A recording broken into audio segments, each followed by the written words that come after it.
এই যে এমন করে ইলিশ মাছের টকটা রান্না করেছি। যদি তোমরা দেখতে চাও রান্নাটা তাহলে তোমরা কমেন্ট করে জানাবে, তোমাদেরকে আমি রান্না করে দেখাবো।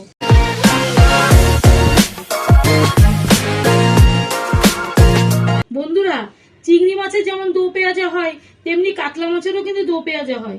সেই দো পেঁয়াজা করার জন্য আমি 5 পিস কাতলা মাছ নিয়েছি, এখানে নুন হলুদ মাখিয়ে রেখে দিয়েছি। এবার এই পর্যায়ে আসতে হবে যে আমাকে পেঁয়াজগুলোকে আগে কুচিয়ে নিতে হবে, নিয়ে আর আমি আগে থেকে মশলাটা করে রেখে দিয়েছি। এখানে আছে আদা, রসুন, শুকনো লঙ্কা, কাঁচা লঙ্কা, ধনে, জিরে সব পেস্ট করে রেখে দিয়েছি। পেঁয়াজও দিয়েছি এর মধ্যে, দুটো দিয়ে পেস্ট করে রেখে দিয়েছি। এবার প্রথমে আমি পেঁয়াজগুলোকে কুচিয়ে নিচ্ছি, নিয়ে মাছগুলোকে ভাজতে যাব। রোজই বলি আমি যে কড়াইতে তেলটা গরম করে রেখে দিচ্ছি, আজও সেই কড়াইতে তেলটা গরম করেই রেখেছি। এবার আমি মাছগুলোকে ছাড়ছি।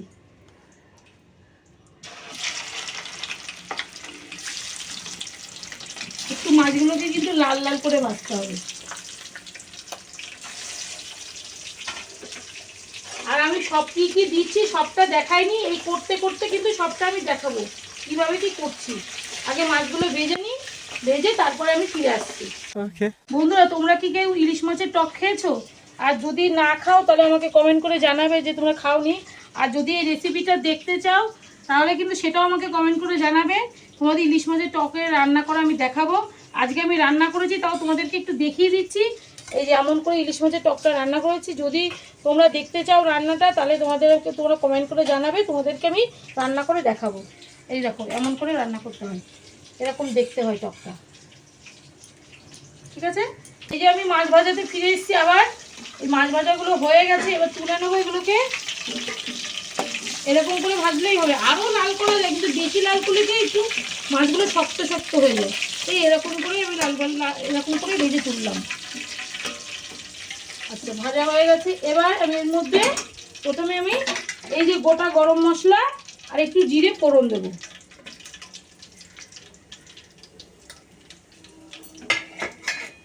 এটা একটু ভেজে, আর আমি যেহেতু দো পেঁয়াজ সেহেতু কিন্তু পেঁয়াজটা কিন্তু দুবার ব্যবহার করছি।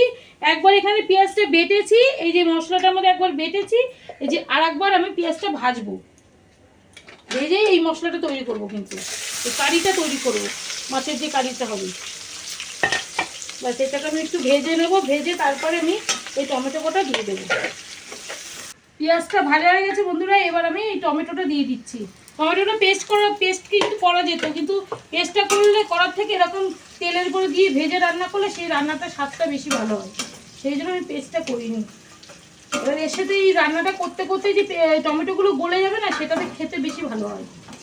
এবার আমি এই টমেটোটা দিয়ে দিয়েছি, ভাজাও হয়ে এসছে। এবার আমি এই মশলাটা দিয়ে দিচ্ছি।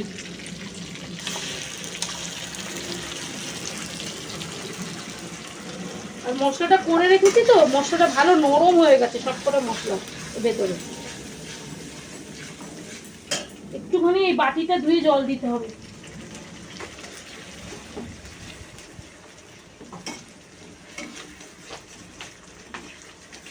আমার ছেলে একটু নাড়াচ্ছেই ফাঁকে। এই যে বাটিটা ধুয়ে জলটা দিলাম।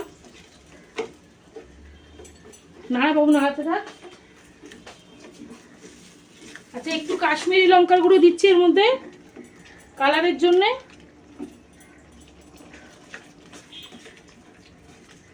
একটু দিলাম। আর দেব হলুদ,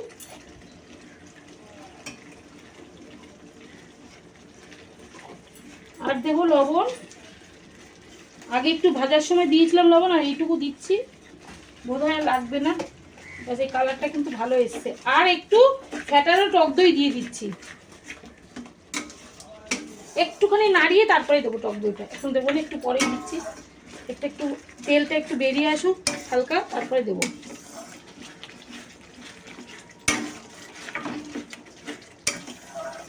আর বন্ধুরা, আমাদের বাড়িতে একটু মাছটা বেশি খাওয়া হয় বলে তোমাদেরকে সবসময় তো মাছের রান্নাটাই বেশি দেখায় ইউটিউবে। মাছের রেসিপিটাই বেশি দেখতে পাও। যদি অন্য কিছু দেখতে চাও তাহলে আমাকে কমেন্ট করবে, আমি তাহলে দেখাবো। আর কি দেখতে চাও আমার কাছে? মাছটা আমরা বেশি খাই বলে মাছের রেসিপিটাই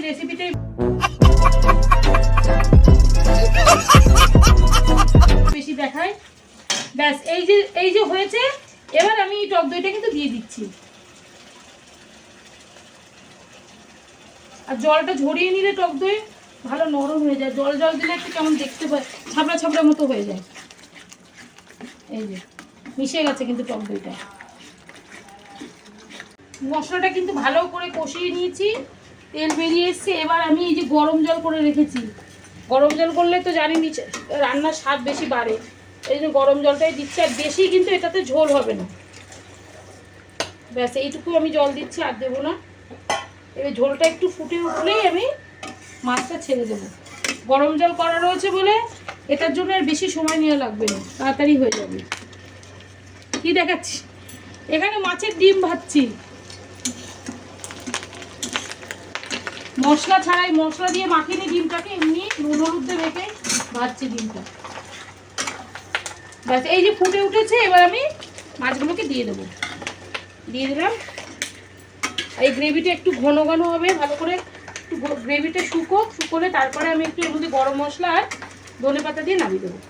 ব্যাস এটা ফুটে উঠুক, তারপরে দেখাচ্ছি। এই যে দেখুন আমার গ্রেভিটা রেডি, কালারটা কি সুন্দর এসছে।